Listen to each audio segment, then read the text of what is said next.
NSSൽ കയറുന്ന ഒട്ടുമിക്ക വോളണ്ടിയേഴ്സും കാത്തിരിക്കുന്ന ഒരു ദിവസമുണ്ട്. ഒരു ദിവസമല്ല, നീണ്ടു നിൽക്കുന്ന 7 ദിവസങ്ങൾ. എൻ്റെ സ്കൂൾ കാലഘട്ടത്തിൽ ഞാൻ അറ്റൻഡ് ചെയ്ത NSSൻ്റെ 7 ഡേ ക്യാമ്പിൻ്റെ അനുഭവങ്ങളെക്കുറിച്ചാണ് ഞാൻ പറയാൻ പോണത്. ഇപ്പോഴും ആരെങ്കിലും എന്നോട് വന്നിട്ട് നീ NSSൻ്റെ 7 ഡേ ക്യാമ്പ് അറ്റൻഡ് ചെയ്തിട്ടില്ലേ എന്ന് ചോദിക്കുമ്പോൾ വലിയ കാര്യത്തിന് ഞാൻ അറ്റൻഡ് ചെയ്തിട്ടുണ്ടെന്ന് പറയുമെങ്കിലും ശരിക്കും സത്യം അതല്ല. എനിക്ക് ആ 7 ദിവസങ്ങൾ പൂർത്തിയാക്കാൻ പറ്റിയില്ല. 4 ദിവസം മാത്രമേ ഞാൻ ക്യാമ്പിലുണ്ടായുള്ളൂ. ഉറക്കമില്ലാണ്ട് കണ്ടിന്യൂസ് വർക്ക് ചെയ്തിട്ട് എനിക്ക് നല്ലൊരു പനി വന്നു. ആ ഒരു പനി ഞാൻ വിചാരിച്ചതിനേക്കാളും എന്നെ അലട്ടുന്നതായിരുന്നു. എൻ്റെ പനിക്ക് ഒരു കുറവില്ലാത്ത കാരണം എൻ്റെ അടുത്ത് വീട്ടിലേക്ക് പോയിക്കൊള്ളാൻ പറഞ്ഞു. എനിക്കാണെങ്കിൽ ക്യാമ്പ് വിട്ട് പോകാൻ താല്പര്യമില്ലാത്തതുകൊണ്ട് അടുത്തുള്ള ഗവൺമെൻറ് ഹോസ്പിറ്റലിൽ പോയി മരുന്ന് മേടിച്ച് അന്ന് രാത്രി ആ ക്യാമ്പിൽ കഴിഞ്ഞു. പക്ഷെ അടുത്ത ദിവസമായിട്ടും എനിക്ക് പനി മാറിയില്ല. കിടക്കണ സ്ഥലത്തു നിന്ന് ഒന്ന് എണീക്കാൻ പറ്റാത്ത അവസ്ഥയായി.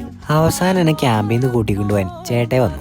ഞാൻ അങ്ങനെ മനസ്സോടെ 7 ദിവസങ്ങൾ കംപ്ലീറ്റ് ചെയ്യാണ്ട് ക്യാമ്പിൽ നിന്ന് പോകേണ്ടി വന്നു. എന്നെ സംബന്ധിച്ച് അതൊരു വലിയ നഷ്ടം തന്നെയായിരുന്നു. സബ്സ്ക്രൈബ് ചെയ്താ അടുത്ത സീരീസ് കാണാം. കരളിൽ നീയും